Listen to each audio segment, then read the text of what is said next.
Do you want to know the self-government way to build emotionally resilient kids? I'm Nicholeen Peck, and I teach all over the world about parenting, good communication, how to build strong family bonds, all through the lens of the principle self-government. And in this video, we're talking about resiliency. Anxious homes do not produce calm children. So sometimes that anxiety is the root of all of that confusion and frustration that's happening in homes, and children feel like they are drowning in their emotions. What can we do to help them become more resilient? In this video, we're going to be talking about resiliency, what that really means, and then steps you can take as a family to become a more resilient group of people.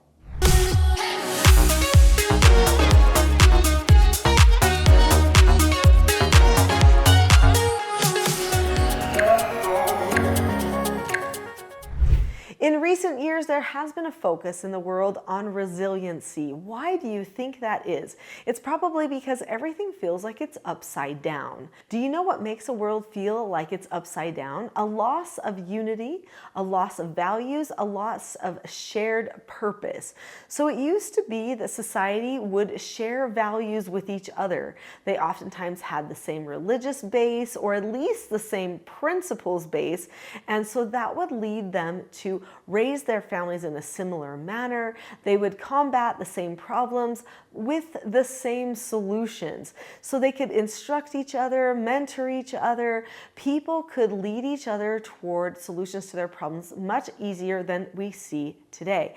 So now people feel a lot more isolated because they oftentimes do not have strong relationships in their families. Many people do not have the same religious or even character background as the people around them, and so they don't feel like that they can identify with other people in their communities. This is very sad because what I found is that even if you don't share the same faith traditions, you actually still can talk about your beliefs, and truth is truth no matter who you are, where you are, and actually it ends up ringing true for anyone. So when we talk about the things that we believe to be true, that can actually bring us together.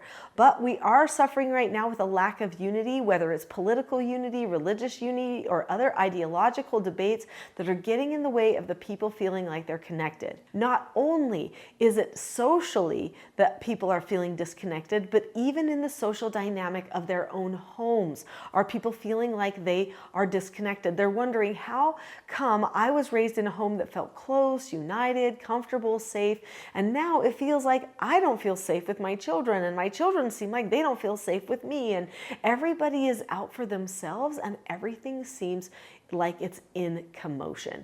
What is going on here? So what we need is we need to know the skills to be anti-fragile and to be resilient. Now, anti-fragile is the goal in my mind. If I look at the two, we've got resiliency, which means we bounce back after things have occurred that might be negative or difficult. And that's an important thing to have going for us, to be able to have the skill of resiliency.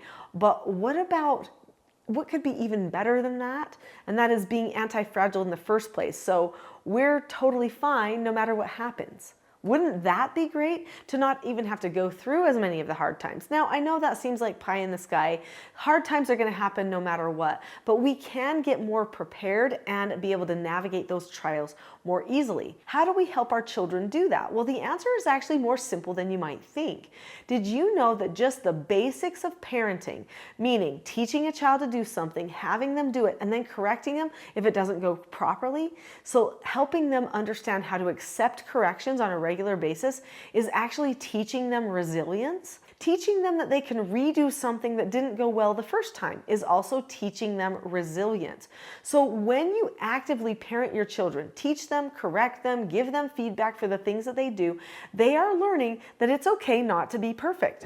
Many parents make the mistake of coddling their children and giving their children this impression that they already are perfect. They don't do a lot of corrections. Instead, they do some reminders. And the child maybe succeeds with the reminders, maybe doesn't, but the parent doesn't engage in corrections because they feel the corrections are negative. When they do not allow the child to experience some negative feedback for a choice that they might have made, they don't allow the child the opportunity of learning cause and effect and feeling like they can get through a negative consequence and be okay. No matter who you are, there comes a point in life when you are an adult where you just have to face the consequences of your decisions. And if you are not prepared to do that, you will struggle. Many of our children nowadays are struggling accepting simple consequences. They whine and complain if they just earn a little extra chore, or aren't allowed to go out and play when they want to go out and play because maybe the parents have some other plan in mind for the family that day. This shows a lot of emotional entitlement. So emotional entitlement is rampant in a society where modern progressive parenting has prevailed.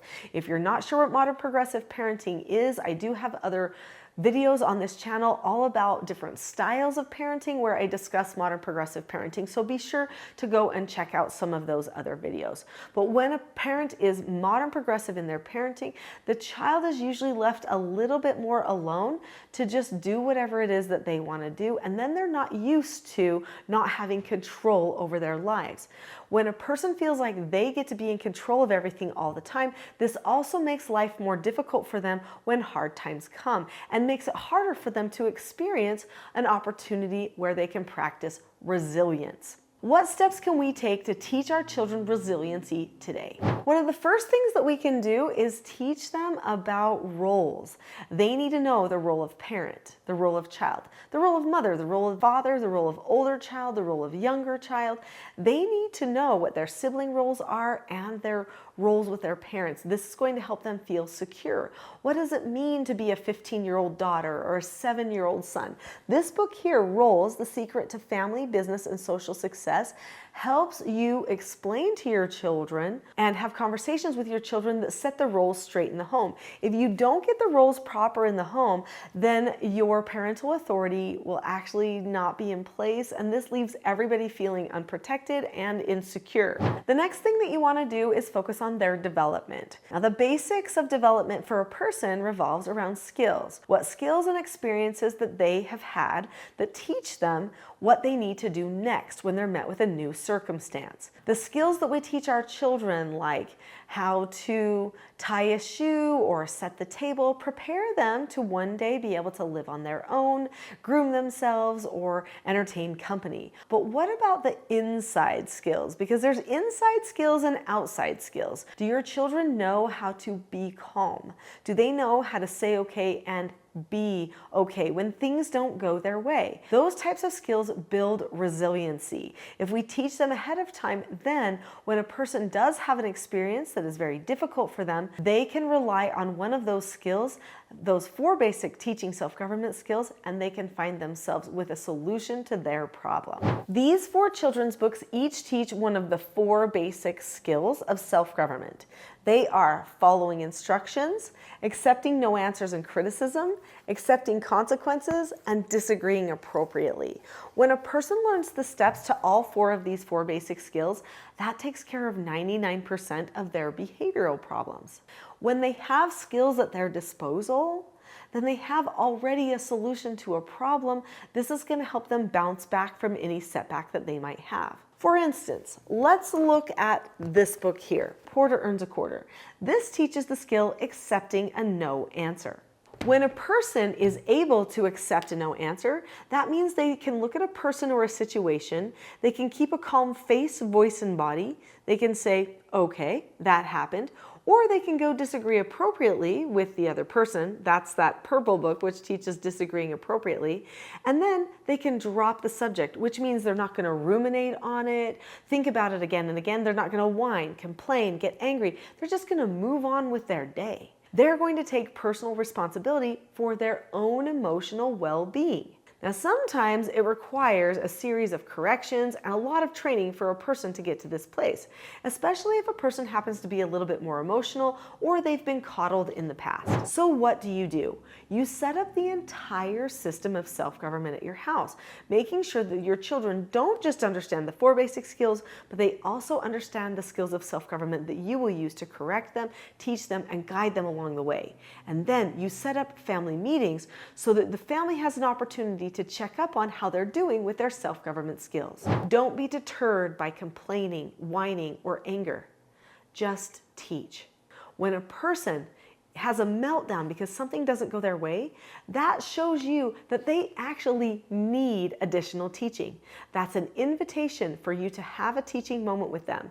Don't shy away from it, and don't be deterred if they don't seem receptive at first. If a person goes completely out of control, we've got a skill for that too.